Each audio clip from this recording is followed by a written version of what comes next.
ಇಂದು July 28. ಈ ದಿನದಂದು ವಿಶ್ವದೆಲ್ಲೆಡೆ ವೈರಲ್ ಹೆಪಟೈಟಿಸ್ ದಿನವನ್ನಾಗಿ ಆಚರಣೆ ಮಾಡಲಾಗುತ್ತದೆ.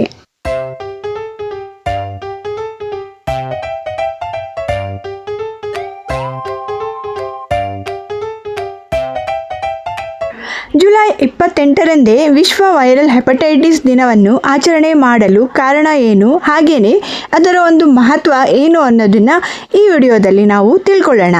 ನಮ್ಮ ದೇಹದ ಪ್ರತಿಯೊಂದು ಹೊರಗಿನ ಮತ್ತು ಆಂತರಿಕ ಅಂಗಗಳು ಅದರದೇ ಆದ ಪ್ರಾಮುಖ್ಯತೆಯನ್ನು ಹೊಂದಿದೆ. ನಮ್ಮ ದೇಹದ ಯಾವುದೇ ಆಂತರಿಕ ಅಂಗಗಳಿಗೆ ಸೋಂಕು ಏನಾದರೂ ತಗುಲಿದ್ರೆ ಅದನ್ನು ಗುಣಪಡಿಸಿಕೊಳ್ಳೋದಕ್ಕೆ ನಮಗೆ ತುಂಬಾ ಸಮಯ ಬೇಕಾಗುತ್ತೆ. ಅಂತಹ ಸೋಂಕುಗಳಲ್ಲಿ ಲಿವರ್ಗೆ ತಗುಲುವ ಪ್ರಮುಖ ಸೋಂಕು ಹೆಪಟೈಟಿಸ್ ಕೂಡ ಒಂದಾಗಿದೆ.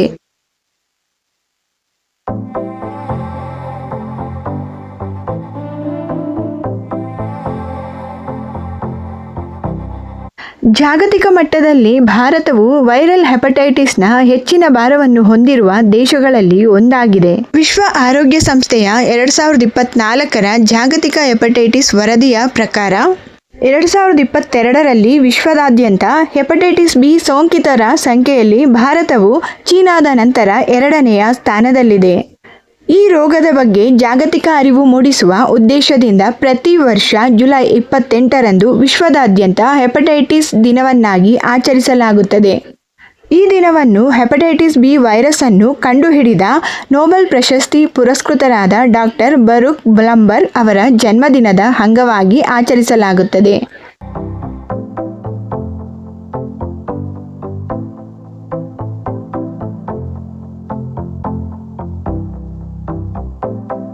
ಹೆಪಟೈಟಿಸ್ ಎಂದರೆ ಲಿವರ್ಗೆ ಉರಿಯೂತ ಉಂಟು ಮಾಡುವ ರೋಗ.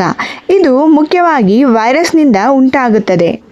ಇದು ಲಿವರ್ ಅನ್ನು ಹಾನಿಗೊಳಿಸಿ ಅದರ ಕಾರ್ಯನಿರ್ವಹಣೆಯ ಮೇಲೆ ಪರಿಣಾಮ ಬೀರುತ್ತದೆ.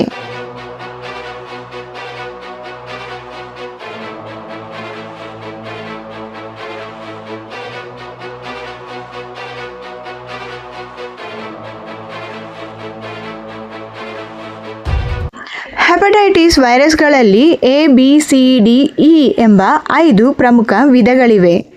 ಇವುಗಳಲ್ಲಿ ಹೆಪಟೈಟಿಸ್ ಬಿ ಮತ್ತು ಸಿ ವೈರಸ್ಗಳು ದೀರ್ಘಕಾಲದ ಸೋಂಕು ಉಂಟು ಮಾಡಿ ಲಿವರ್ ಸಿರೋಸಿಸ್ ಮತ್ತು ಲಿವರ್ ಕ್ಯಾನ್ಸರ್ಗೆ ಕಾರಣವಾಗಬಹುದು.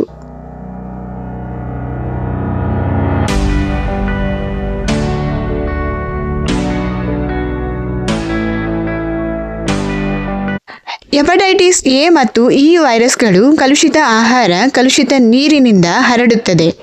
ಈ ವೈರಸ್ಗಳು ಯಾವುದೇ ದೀರ್ಘಕಾಲದ ತೊಡಕುಗಳಾಗಲಿ ಅಥವಾ ಅನಾರೋಗ್ಯವನ್ನಾಗಲಿ ಉಂಟು ಮಾಡುವುದಿಲ್ಲ. ಈ 2 ವೈರಸ್ಗಳಿಗೆ ಯಾವುದೇ ಆಂಟಿವೈರಲ್ ಚಿಕಿತ್ಸೆ ಇಲ್ಲದಿದ್ದರೂ ಸಹ ಸೂಕ್ತ ಮುನ್ನೆಚ್ಚರಿಕೆ ಕ್ರಮಗಳಿಂದ ಇವುಗಳನ್ನು ತಡೆಗಟ್ಟಬಹುದು.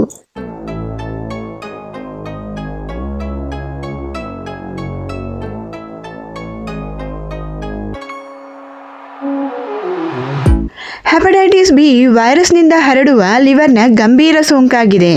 ಇದು ರಕ್ತದ ಸಂಪರ್ಕ, ಸುರಕ್ಷಿತವಲ್ಲದ ಚುಚ್ಚುಮದ್ದುಗಳು ಮತ್ತು ಸೋಂಕಿತ ತಾಯಿಯಿಂದ ಮಗುವಿಗೆ ಹರಡುತ್ತದೆ. ಸಕಾಲದಲ್ಲಿ ಚಿಕಿತ್ಸೆ ಪಡೆಯದಿದ್ದರೆ ಇದು ಲಿವರ್ ಸಿರೋಸಿಸ್ ಮತ್ತು ಲಿವರ್ ಕ್ಯಾನ್ಸರ್ಗೆ ಕಾರಣವಾಗಬಹುದು. ಈ ಕಾಯಿಲೆಯ ತೀವ್ರತೆಯಿಂದ ಸಾವು ಕೂಡ ಸಂಭವಿಸಬಹುದು ಅಥವಾ ದೀರ್ಘಕಾಲದವರೆಗೆ ಈ ಸೋಂಕು ಕಾಡಬಹುದು.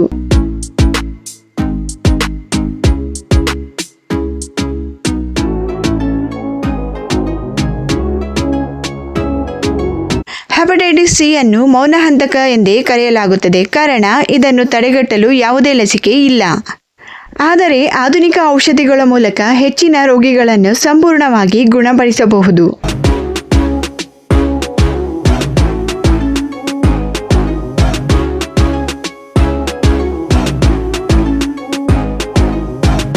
ಹೆಪಟೈಟಿಸ್ ಡಿ ವೈರಸ್ನಿಂದ ಉಂಟಾಗುವ ಅಪರೂಪವಾದ ಮತ್ತು ಗಂಭೀರದ ಲಿವರ್ನ ಸೋಂಕಾಗಿದೆ. ಇದು ಈಗಾಗಲೇ ಹೆಪಟೈಟಿಸ್ ಬಿ ಹೊಂದಿರುವ ಜನರಿಗೆ ಮಾತ್ರ ಸೋಂಕು ತರುತ್ತದೆ.